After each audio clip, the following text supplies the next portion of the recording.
श्री हरि भक्ति आस्था में हम श्रीमद् भगवद गीता के अध्याय 2 श्लोक 21 से 40 के हिंदी अर्थ को सुनेंगे।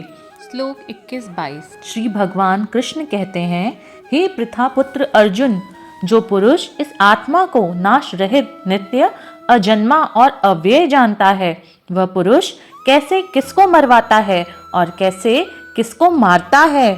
जैसे मनुष्य पुराने वस्त्रों को त्याग कर दूसरे नए वस्त्रों को ग्रहण करता है, वैसे ही जीवात्मा पुराने शरीरों को त्याग कर दूसरे नए शरीरों को प्राप्त होता है। श्लोक 23, 24, 25 श्री भगवान कहते हैं, इस आत्मा को शस्त्र नहीं काट सकते, इसको आग नहीं जला सकती, इसको जल नहीं गला सकता, वायु नहीं सुखा सकता, क्योंकि यह आत्मा अछेद है। यह आत्मा अदाह, अक्लेद और निसंदेह अशोच्य है।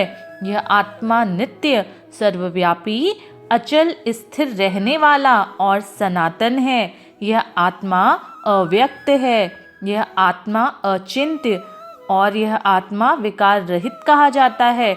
इससे हे अर्जुन, इस आत्मा को उपयुक्त प्रकार से जानकर तू शोक करने के योग्य नहीं है, अर्थात तुझे शोक करना उचित नहीं है। श्लोक 26, 27, 28 श्री भगवान ने कहा, किंतु यदि तू इस आत्मा को सदा जन्मने तथा सदा मरने वाला मानता है, तो भी हे महाबाहो, तू इस प्रकार शोक करने को योग्य नहीं है, क्योंकि इस मान्यता के अनुसार जन्मे हुए की मृत्यु निश्चित है और मरे हुए का जन्म निश्चित है।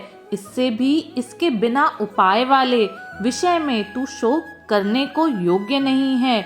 हे अर्जुन, संपूर्ण प्राणी जन्म से पहले अप्रकट थे और मरने के बाद भी अप्रकट हो जाने वाले हैं, केवल बीच में ही प्रकट हैं। फिर ऐसी स्थिति में क्या शोक करना है।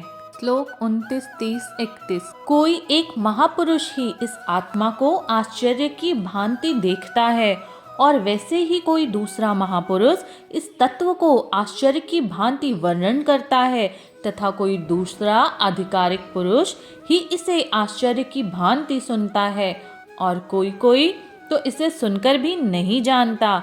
हे अर्जुन, यह आत्मा सबके शरीरों में सदा ही अवैध है।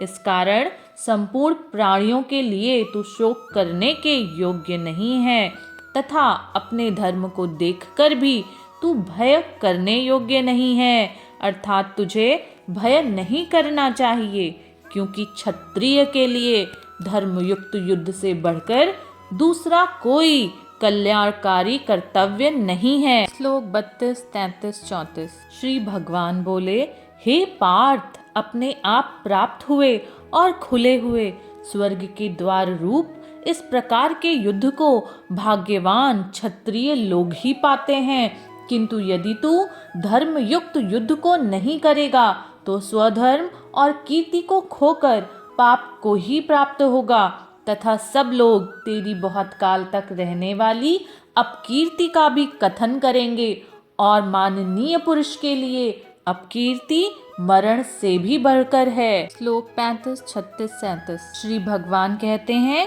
हे अर्जुन, और जिनकी दृष्टि में तू पहले बहुत सम्मानित होकर अब लघुता को प्राप्त होगा, वे महारथी लोग तुझे भय के कारण युद्ध से हटा हुआ मानेंगे और तेरे वैरी लोग तेरे सामर्थ्य की निंदा करते हुए तुझे बहुत से न कहने योग्य वचन कहेंगे। उससे अधिक दुख और क्या होगा। या तो तू युद्ध में मारा जाकर स्वर्ग को प्राप्त होगा अथवा संग्राम जीतकर पृथ्वी का राज्य भोगेगा। इस कारण हे अर्जुन, तू युद्ध के लिए निश्चय करके खड़ा हो जा। श्लोक 38, 39, 40 भगवान कहते हैं, हे अर्जुन, जय पराजय, लाभ हानि, सुख दुख को समान समझकर उसके बाद युद्ध के लिए तैयार हो जा। इस प्रकार युद्ध करके तू पाप को नहीं प्राप्त होगा। हे पार्थ, यह बुद्धि तेरे लिए ज्ञान योग के विषय में कही गई और अब तू इसको कर्म योग के विषय में सुन। जिस बुद्धि से युक्त हुआ तू कर्मों के समस्त बंधन को भली भांति त्याग देगा, अर्थात सर्वथा नष्ट कर डालेगा।